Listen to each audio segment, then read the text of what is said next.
सम्राट Chaudhary versus mafia, क्या बिहार में एक्शन शुरू हो चुका है या बड़े एक्शन का ट्रेलर दिखाई दिया है?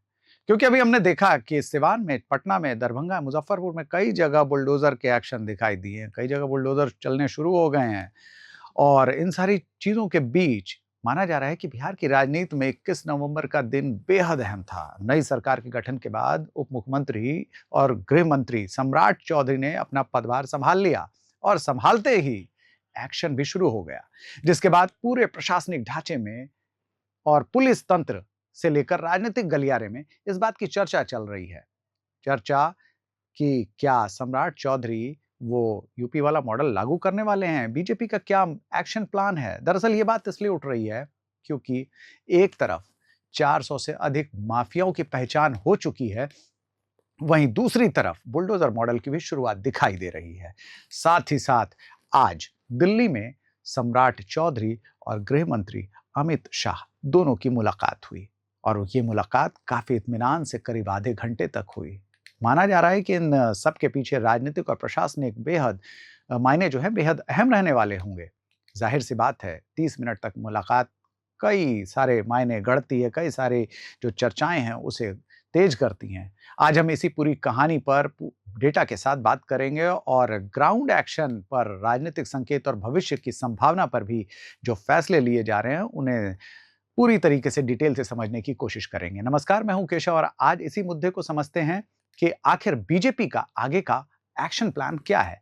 बीजेपी अब लगभग बड़े भाई की भूमिका में आ चुकी है। भले ही मुख्यमंत्री नीतीश कुमार हों, लेकिन बड़े भाई की भूमिका में बीजेपी दिखाई दे रही है। पदभार संभालते ही सम्राट चौधरी ने 3 बातें सबसे जो है इंपॉर्टेंट उन्होंने ऐड कर दी हैं कि पहला, सुशासन को अपडेट किया जाएगा। उन्होंने कहा कि नीतीश कुमार ने राज्य में सुशासन को मजबूत किया है, अब हम उसे अगले लेवल पर ले जाएंगे, यानी नेक्स्ट लेवल की बात हो रही है। दूसरा कि उन्होंने लॉ एंड ऑर्डर को जीरो टॉलरेंस पर ले जाने की बात कही है। इसमें उन्होंने शामिल किया है कि भू माफिया, बालू माफिया, शराब माफिया, इन तीनों को एक कैटेगरी में यानी एक लाइन में रख दिया है और साफ कर दिया है कि किसी को भी बख्शा नहीं जाएगा। नतीजा यह है कि 400 माफियाओं की जो है पूरी लिस्ट तैयार हो गई है। ये पहली बार देखने को मिला है कि जब बिहार में इतनी बड़ी संख्या में माफियाओं को चिन्हित किया गया है और पूरी लिस्ट एक साथ जो है वो कर ली गई है। 1300 से ज्यादा लोग हैं जिन पर एक्शन की बात आ रही है। बहुत कई बड़े माफिया हैं, इनमें जमीन माफिया, कब्जा करने वाले लोगों को शामिल किया गया है, जमीन जो कब्जा कर रहे हैं। अवैध खनन माफिया भी इसमें शामिल है, शराब की तस्करी करने वाले और उनका जो पूरा नेटवर्क है चलाने वाले, उन सभी को शामिल किया गया है। ये जो लिस्ट आई है, मैं आपको बता दूं कि इसमें वो लोग भी शामिल किए गए हैं जो ऑर्गेनाइज क्राइम कर रहे हैं, गैंग बनाकर शामिल हैं आपराधिक घटनाओं में। उन सभी पर जो है पूरी कार्रवाई की तैयारी कर ली गई है। आपको बता दूं कि कार्रवाई का जो है वो आदेश लगभग मिल चुका है, कोर्ट की तरफ से कार्रवाई की अनुमति मिल गई है, यानी पहला बुलडोजर कभी भी चल सकता है। और आपने देखा होगा कि ये एक्शन शुरुआती दौर में दिखाई देना शुरू हो गया है। सम्राट चौधरी ने बीजेपी के सामाजिक सुरक्षा के सिद्धांत को भी ध्यान में रखा है और उन्होंने कहा है कि स्कूल और कॉलेज के समय किसी तरह की छेड़खानी बर्दाश्त नहीं की जाएगी। उनका नया एक्शन प्लान भी तैयार है, पिंक पेट्रोलिंग 2.0, यानी स्कूल की छुट्टी के समय स्पेशल फोर्स की तैनाती होगी, रोजाना माइक्रो मॉनिटरिंग होगी, हर एरिया में वीडियो लॉगिंग सिस्टम को एक्टिवेट कर दिया जाएगा और इसी के तहत जो है महिलाओं की सामाजिक सुरक्षा को ध्यान रखते हुए इसे लागू किया जाएगा। और ये जो उन्होंने मॉडल तैयार किया है, इसे देश के किसी अन्य राज्यों में नहीं देखा गया है। ये पहला राज्य होगा जहां पर इस तरह का मॉडल जो है वो दिखाई देगा और छात्राओं की सुरक्षा को लेकर जो आक्रामक रवैया दिखाई दिया है वो उसे फॉलो करने वाला, लागू कराने वाला बिहार पहला राज्य होगा। बिहार में जेलों को लेकर भी कई तरह के सवाल उठे, तो क्या एक्शन में नजर आ रहे हैं सम्राट चौधरी? बहुत सारी चीजें हैं, उस पर चर्चा कर रहा हूं आपसे कि बिहार में जेलों के अंदर मोबाइल, ड्रग, अपराधियों का नेटवर्क जैसी खबरें आ रही थी। अब सम्राट चौधरी ने इस पर कह दिया है कि अब हर जेल की हाई लेवल मॉनिटरिंग होगी। इसे लेकर नई नीतियां तैयार कर दी गई हैं। कैदी को बाहर से खाना ले जाना बंद कर दिया गया है। यह तभी हो पाएगा जब डॉक्टर की अनुमति होगी, मोबाइल कैसे पहुंचा, इसकी स्पेशल जांच, जेल अधिकारियों पर सख्त कार्रवाई, ये सारी चीजें इस इसके तहत की जाएंगी। हाई रिस्क कैदियों पर इलेक्ट्रॉनिक निगरानी रखा जाएगा और उनके इस बयान पर माना जा रहा है कि बिहार में पहली बार जेल मॉनिटरिंग का सबसे बड़ा ऑपरेशन शुरू हुआ है। सोशल मीडिया क्राइम पर सख्ती की बात सम्राट चौधरी ने कही और कहा है कि साइबर क्राइम पर जो टीम काम कर रही होगी उसे जो स्पेशल अधिकार होंगे उसके तहत वो काम करेगी। और किसी ने यदि सोशल मीडिया पर गाली गलौज की, आपत्तिजनक पोस्ट किए, महिलाओं पर अश्लील टिप्पणियां की, किसी पर अनावश्यक आघात किया, ऑनलाइन फ्रॉड किया, तो उन सभी पर एक्शन होगा, तुरंत एफआईआर की जाएगी और इसके लिए पूरी जो टीम है उसे तैयार किया जा रहा है। यह मॉडल यूपी और दिल्ली के बाद इंस्टेंट साइबर एक्शन के तहत ही जो है वो लागू किया जा रहा है। दिल्ली में अमित शाह से करीब 30 मिनट तक मुलाकात के कई सारे मायने निकाले जा रहे हैं। यह मुलाकात बेहद अहम रही। क्यों बताते हैं? क्योंकि 20 साल बाद बिहार का गृह विभाग बीजेपी के पास है। यह एक ऐतिहासिक बदलाव है इस वक्त, क्योंकि 20 साल बाद जो है अब बीजेपी गृह विभाग संभाल रही होगी। उस क्या एक्शन होगा, पुलिस किस तरीके से काम करेगी, किस तरीके से पुलिसिंग होगी, किस तरीके से पेट्रोलिंग होगी, नागरिकों की सुरक्षा कैसे होगी और कहां एनकाउंटर कैसे, एफआईआर किस तरीके से, कानून व्यवस्था जिसे है उस पर अपनी नकेल कसी जाएगी, ये सारी चीजें इस विभाग से डिसाइड होती है। तो यह विभाग अब बीजेपी के पास है। 20 वर्षों तक यह विभाग जेडीयू के पास था और उसके मुख्यमंत्री जो थे वो सीएम नीतीश कुमार थे। यह विभाग उनके पास था। अब दूसरा मुद्दा यह है कि सीमांचल में भी बहुत सारी गड़बड़ियां चल रही थी, जिसका बीजेपी ने अपने चुनाव प्रचार के दौरान भी जिक्र किया। सबसे बड़ा मुद्दा चल रहा था सीमांचल।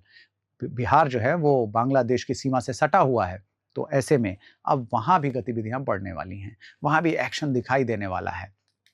और बिहार बंगाल का जो जॉइंट जोन है वहां पर भी घुसपैठ और तमाम सारी चीजों पर नकेल कसने की कोशिश है। प्रधानमंत्री नरेंद्र मोदी और अमित शाह ने चुनाव के दौरान इस पर जोर दिया था और कहा था कि इसे रोका जाएगा। अब सरकार उनके पास है और लगभग बड़े भाई सी भूमिका में नजर आती दिखाई दे रही है बीजेपी, तो लाजिम सी बात है कि इस पर कुछ ना कुछ तो जरूर होगा। और वहीं और करने वाली बात यह है कि बंगाल चुनाव भी है, उसकी शुरुआत यहां से होती हुई दिखाई दी है। बीजेपी अब सीमांचल और बंगाल को लिंक करके सुरक्षा रणनीति का मॉडल जो है वो बनाती नजर आ रही है। करीब 30 मिनट तक की चर्चा में जो अमित शाह और सम्राट चौधरी के बीच जो मीटिंग हुई उसमें माना जा रहा है कि सीमांचल के बॉर्डर के जो पोस्ट हैं उस पर घुसपैठ कैसे रुके, संभवतः इस पर चर्चा हुई होगी। कट्टरपंथी गतिविधियों पर नकेल कसने पर चर्चा हुई होगी। हथियारों की जो तस्करी है उस पर नकेल कैसे लगाई जाए, कैसे कसी जाए, इस पर भी चर्चा तो जरूर हुई होगी। आतंकवाद का जो कनेक्शन बिहार से कई सारे मिलते रहे हैं, तो उस पर नकेल कसने की जो कवायद है वो यहां से शुरू होती हुई दिखाई दे रही है। बिहार पर अमित शाह का फोकस है, जिसकी तेज शुरुआत दिखाई देने लगी है। हमने देखा है कि बिहार में किस तरीके से अभी हाल के दिनों में ऑपरेशन चल रहे हैं, उसी तर्ज पर कहा जा सकता है कि हमने उत्तर प्रदेश, उत्तराखंड, असम, दिल्ली सभी को देखा है। यहां पर भी जब सरकार बीजेपी की बनी है उसके बाद तेजी से एक्शन शुरू हुए हैं। तो अब देखने वाली बात यह होगी कि बिहार में अगले 30 दिनों में क्या होता और क्या बीजेपी उसी एक्शन मोड में दिखाई देती है जैसा इन राज्यों में हमने देखा है। तो बिहार अब भारत का अगला वो राज्य होगा जो बुलडोजर स्टेट की तरफ बढ़ता दिखाई दे रहा है। ग्राउंड पर असर दिखना लाजमी है। ताबड़तोड़ कार्रवाई। 21 नवंबर को विभाग का बंटवारा हुआ और उसी शाम से हमने देखा कि कई जिलों में एनकाउंटर और बुलडोजर चलने की घटनाएं सामने आने लगी है। संपत्तियों पर, अवैध संपत्ति जो जमा करने वाले लोग, इकट्ठा करने वाले लोग हैं, उन पर भी एक्शन दिखाई देने लगा है। तो अब पूरी तरीके से माफिया नेटवर्क की गिरफ्तारी शुरू हो चुकी है या दिखाई दे रही है। आने वाले समय में ये तेज होगा। हमने कई घटनाएं देखी हैं। अब 400 लोगों की जो सूची जारी होने के बाद स्पीड और तेज होगी। आने वाले दिनों में 3 बड़े संकेत देखने को मिल रहे हैं कि सीमांचल पर मेगा ऑपरेशन कब से शुरू होने वाला है। जैसा कि अभी आज अमित शाह से मुलाकात हुई, इसके बाद अंदाजा लगाया जा रहा है कि सीमांचल में भी ऑपरेशन दिखाई देगा। बीएसएफ और एसएसबी, बिहार पुलिस कि संयुक्त टीमें अब बड़े पैमाने पर ऑपरेशन जो है वो शुरू कर सकती हैं। माफियाओं की जो संपत्ति है उस पर कार्रवाई कोर्ट की अनुमति मिलते ही शुरू हो जाएगी। बिहार में ऑर्गेनाइज्ड क्राइम खत्म करने की मांग सम्राट चौधरी की तरफ से लंबे समय से चल रही है और इस पर सम्राट चौधरी ने कहा कि अब किसी भी हालात में ऑर्गेनाइज्ड क्राइम नहीं होने दूंगा। यानी उनके बयान में एमपी और यूपी का मॉडल साफ दिखाई दे रहा है। यानी जहां बीजेपी शासन में है वहां पर ये सारे मॉडल जो है लागू किए जा रहे हैं। ऐसे में ये कोई नई बात नहीं होगी कि बिहार में भी वही सारी चीजें आपको देखने को मिले। बिहार की नई सरकार ने शुरुआत से जिस तरीके के संकेत देने शुरू किए उससे साफ है कि अब मुकाबला सिर्फ अपराध से नहीं बल्कि संगठित अपराध और दूसरे माफियाओं के नेटवर्क से भी है। सम्राट चौधरी ने अमित शाह से मुलाकात की, उसके बाद हमने 400 माफियाओं की लिस्ट देखी। ताबड़तोड़ कार्रवाई के बीच गृह मंत्री अमित शाह से आधे घंटे की वो गहन गुफ्तगू, इस मुलाकात के बाद माना जा रहा है कि सम्राट चौधरी दिल्ली से लौटने के बाद नई ऊर्जा में दिखाई देंगे और लौटने के बाद एक्शन तेज होंगे। सब मिलाकर ऐसा माना जा रहा है कि बीजेपी का बिहार में सबसे बड़ा एक्शन मॉडल जो है वो शुरू होने वाला है। अब देखना यह है कि पहला झटका किसे लगता है, माफियाओं को या घुसपैठियों को। लगातार बने रहें प्रभात खबर के साथ। अन्य खबरों के लिए तो जुड़े रहिए प्रभात खबर के साथ। तब तक के लिए नमस्कार। प्रभातखबर.com, विश्वास वही, रफ्तार नहीं।